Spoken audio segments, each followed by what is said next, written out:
voy a hablarte en esta segunda parte de lo que había mencionado del pueblo de Israel y cómo tiene un problema de identidad. ¿Y por qué se da este problema de identidad? Porque viene de 400 años de esclavitud. Sin embargo, es el protagonista de esta historia, en esta historia del éxodo, en esta historia de salir de la esclavitud. Muchos creen que el protagonista es Moisés, pero realmente el protagonista es el pueblo de Israel. Y este pueblo, que viene de 400 años de esclavitud, el Señor lo tiene que sacar de ahí. Y lo saca porque escucha un clamor. ¿Recuerdan que lo mencionábamos la vez pasada? Este pueblo clama. Y cuando el pueblo clama, pues el Señor lo escucha. Y no dice específicamente quién de este pueblo clamó, pero ya había una necesidad después de 400 años. Piensa en 400 años que tú vienes siendo maltratado, explotado, usurpado, con un amo que es un faraón, que es quien comienza a determinar quién vas a ser tú. Y en este caso, este faraón, que ya tiene un corazón endurecido, maltrata a este pueblo, le exige. Y el pueblo le clama a Dios, y Dios dice, bueno, yo puedo chasquear los dedos y hacerlos libres. Pero si los hago libres, elimino todo, todavía tengo este problema de identidad de un pueblo que se cree esclavo y no tiene espíritu de conquista, no va a conquistar otras naciones, porque en su mentalidad no está eso, tiene mentalidad de servidumbre. Y Moisés tenía claro que el pueblo tenía mentalidad de servidumbre y se lo dice al Señor, pero no me van a creer todo lo que les tengo que decir, porque tienes mentalidad de servidumbre. Y es aquí donde el Señor empieza a trabajar esa mentalidad de esclavitud. ¿Y cómo se puede identificar la mentalidad de esclavitud? Pues determinas a quién le perteneces, o a qué le perteneces, o quién es tu amo, o qué es tu amo. ¿Cómo identificar eso? ¿De qué eres esclavo? El pueblo de Israel logra identificarlo de esta manera. Dios manda el mensaje, dile al faraón que deje ir al pueblo a que me adore y que va a ir al desierto a adorarme 3 días. Él ya sabía que el faraón no lo iba a permitir, porque el amo en ese momento era el faraón. Incluso el faraón se creía Dios. ¿Cómo definir cuál es tu amo? Pues tu amo es todo aquello que impide que te acerques a adorar a Dios, que te puedas apartar para orar, que te puedas apartar para leer la Biblia, que te puedas apartar para ir a la iglesia, para congregarte, para esa comunidad que el Señor creó, para que le ame, para que le adore, para que tenga una relación con Él. Todo eso que impida que esto se dé, ese es tu amo. Y de ahí la importancia que tal vez ahorita saques una hoja, un papel y comiences a escribir, oiga, de pronto mi amo es el trabajo, mi amo es mi pareja, mi amo es el dinero, porque trabajo para él, porque me dedico a él, por el reconocimiento, por todas estas cosas, el vicio que impiden que me acerque al Señor, ese es mi amo. Y a eso es a lo que tienes que clamarle al Señor para que te saque de esa esclavitud. Y ya sabrás hacia dónde dirigir tu oración, hacia dónde dirigir tu clamor. Y clámale al Señor que te saque de esa esclavitud, esa que te aleja de Él, esa que te impide llegar a Él, a adorarle a Él, a amarlo a Él, a el tiempo para Él. Eso es lo que te tiene esclavo. Esa es una de las cosas que determina tu identidad. La otra, ¿de dónde vienes? ¿Cuál es tu historia? ¿Cuál es tu pasado? Ese pasado que de pronto en algunas cosas eres responsable, pero otras no eres responsable. De pronto fuiste abusado, maltratado, maltratada, violada, engañado, engañada, explotado. Y eso comenzó a generarte mentiras en tu identidad.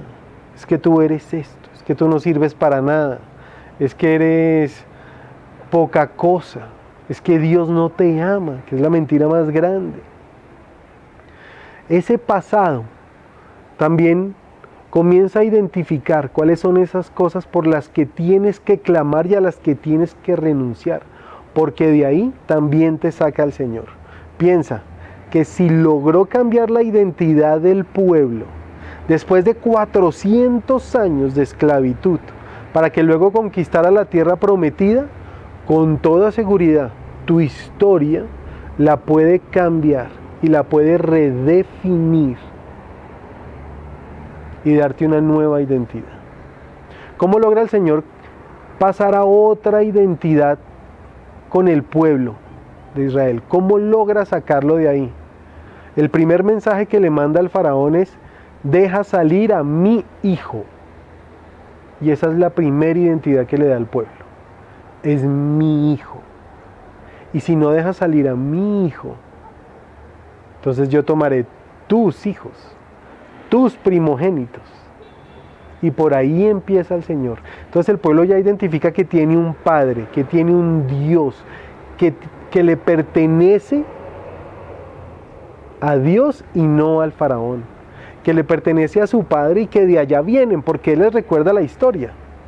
Le dice a Moisés: diles que yo soy el Dios de Abraham, de Isaac y de Jacob.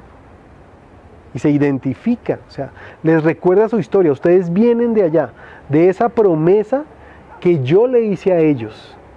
Y esa promesa hoy se hace vigente. Y los voy a sacar de esa esclavitud. Ahí es donde el Señor comienza a trabajar la identidad. Porque si no lo hace y los hace libres, van a seguir siendo esclavos de sus propios pensamientos y sus costumbres. Y la prueba está en que aun y cuando los saca y les demuestra quién es después de las plagas, el pueblo le dice: ¿por qué nos sacaste? Estábamos mejor allá. Ahora nos traes acá, a un desierto. Ahora nos persigue el faraón. Ahora nos van a hacer daño. Y se hacen esclavos del miedo. Y preferían volver a su estado de esclavitud. Ese era el riesgo que corría si no comenzaba a trabajar esa identidad. Y aquí viene un punto muy importante, y es uno del que tal vez la mayoría somos esclavos ahorita, y es el miedo, el temor. Y el Señor nos diseñó perfectos. Hizo que el temor y el miedo hicieran parte de nuestras vidas, porque para nuestra supervivencia es necesario. Y la fuente de eso es el estrés. Entonces todos los seres humanos tenemos un eje que hemos descrito como el eje hipotálamo hipófisis adrenal, que es el que produce unas sustancias, que es el cortisol, que es el que activa el sistema, y la adrenalina, y es el que dice: hay peligro, tenemos que huir. Pero en esta cuarentena hay una situación en particular, y con esta pandemia hay una situación en particular, y es que este sistema dice: hay un peligro, hay un virus, nos podemos contagiar, pero el mensaje es: no puede huir, tiene que quedarse guardado, tiene que quedarse en su casa. Y con ese sistema activo, y usted en su casa, lo que comienza a gobernarlo es el miedo, es el pánico, es el terror, a todo lo que usted también se comienza a imaginar. Y obviamente el temor a que usted pueda terminar contagiado y se pueda morir. Y es un temor real, y es un temor genuino. El lío es cuando también nos volvemos esclavos del miedo. ¿Y a qué le tememos? Porque eso también nos aleja de la voluntad de Dios en nuestras vidas. El miedo bloquea, el miedo paraliza, en este caso nos tiene paralizados. Pero si nos paraliza y nos bloquea y no podemos orar, entonces estamos utilizando mal ese estrés que está diseñado para que nos preservemos y nos conservemos y sigamos viviendo como especie, como ese pueblo de Dios, como esos hijos de Dios. Entonces tenemos que utilizar ese sistema de estrés para orar. Entonces llega en este momento la angustia, ora y pídele al Señor y clámale. El mismo Jesucristo lo vivió y es cuando le dice: si puedes, pasa de mí esta copa, pasa de mí esta angustia, pásala. ¿Por qué? Porque también había temor. Pero ¿qué hizo él? Oró y clamó en el Getsemaní. Y Dios escucha el clamor y escucha nuestra oración y nos saca de esa esclavitud y nos da la identidad de sus hijos. Entonces, yo quiero que en este momento en el que pues todo el planeta está guardado, pensemos un poco a esa historia a la que queremos pedirle al Señor que queremos renunciar, a eso de lo que somos esclavos, y que oremos juntos. Y si quieres, acompáñame con esta oración en la que el Señor nos va a devolver esta identidad. Padre, yo te pido, Señor, que en estos momentos de angustia, de zozobra, de preocupación, incluso por todas esas cosas del pasado que todavía siguen determinando nuestra vida, Señor, que tú entres y seas nuestro amo, nuestro Padre, nuestro Señor, nuestro gobernador, quien gobierna completamente nuestra vida. Yo te pido, Señor, que eso que tal vez nos ha marcado para lo que somos hoy en día, tú lo quites. Tú quites esos amos que tenemos por ahí, el amo del dinero, del miedo, de los vicios, de las dependencias, el mismo trabajo. Todo eso que creemos a lo que le pertenecemos, Señor, que lo quites y que seas tú quien gobierne nuestra vida.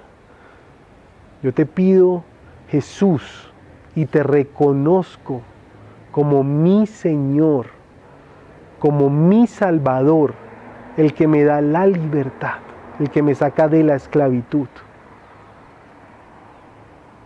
Te reconozco como mi Señor y mi Salvador, Jesucristo, porque sabemos que tú diste la vida para hacernos libres, para sacarnos de la esclavitud y para vivir plenamente contigo, sin angustias, sin miedos, porque en ti se cumple que plaga no tocará mi morada, que este coronavirus no tocará nuestra morada, no tocará nuestra familia y no tocará nuestras vidas, que tú nos haces libres y que en ti podemos descansar y estaremos contigo desde hoy y para siempre.